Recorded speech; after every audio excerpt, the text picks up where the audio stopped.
5টা উইকেট 35 রানে বাংলাদেশের 5টা উইকেট যাওয়ার পর নিশ্চিতভাবেই আপনি 100 করতে পারবেন, হয়তো 60-70 রানে অল আউট হয়ে যেতে পারে। সেখান থেকে জাকের আলী অনিককে নিয়ে তাওহিদ হৃদয়ের 154 রানের রেকর্ড ব্রেকিং পার্টনারশিপ ষষ্ঠ উইকেট জুটিতে, যেটা বাংলাদেশের ইতিহাসে সর্বোচ্চ।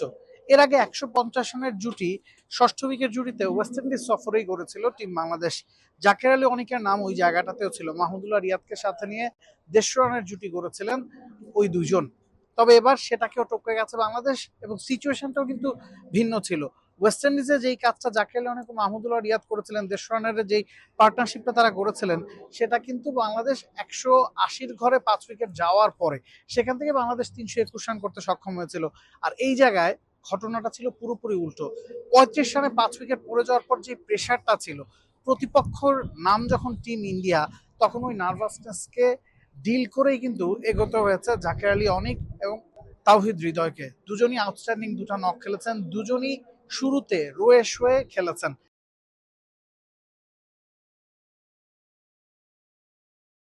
50-র কথা যদি বলি, তাওহিদ হৃদয় তার 50 ছুঁয়েছেন 85 বলে, তার ক্যারিয়ারের অষ্টম 50, যেটাকে পরে তিনি সেঞ্চুরিতে রূপদান করেছেন।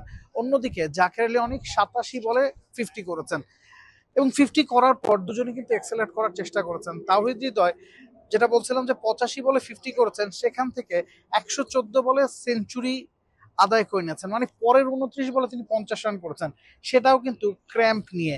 এবং আমরা দেখেছি পুরো ইনিংস জুড়ে তিনি ঢুকেছেন, কিভাবে পানির স্বল্পতায় তিনি ভুগছিলেন, মাঝে মাঝেই সিঙ্গেল তিনি নিচ্ছিলেন না, উইকেটে পড়ে যাচ্ছিলেন। যখন জাকের আলী অনেক আউট হয়ে গেছেন, কতটা স্ট্রাগল তাকে করতে হয়েছে। ওই সেঞ্চুরি পার্টনারশিপটা, ওই 150 ছাড়ানো 154 রানের পার্টনারশিপটাই বাংলাদেশকে ম্যাচে রেখেছে।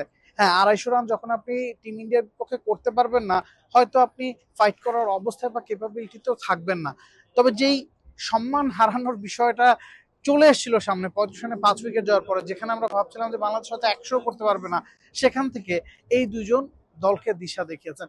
এবং কথা হচ্ছিল ম্যাচের আগে এই দুজনের হয়তো অন্তত একজন সুযোগ পেতে পারেন। মাহমুদুল্লাহ রিয়াদ যদি পুরোপুরি ফিট থাকতেন, মাহমুদুল্লাহ রিয়াদের যদি ইনজুরি সমস্যা না থাকতো, যাকে নাকি তাওহিদ হৃদয় ম্যাচের আগে বাংলাদেশের টিম কম্বিনেশন ঠিক করতে হলে, একাদশ ঠিক করতে হলে, ওই প্রশ্নের উত্তরে কিন্তু খোঁজা দরকার ছিল। মাহমুদুল্লাহ রিয়াদের ইনজুরিটা তাই অনেকাংশে এই ম্যাচের আগে সাপে বর হয়ে এসছে।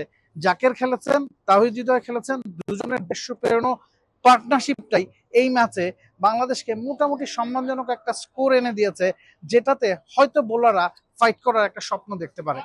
Nabil Kaisar, T Sports, Dubai.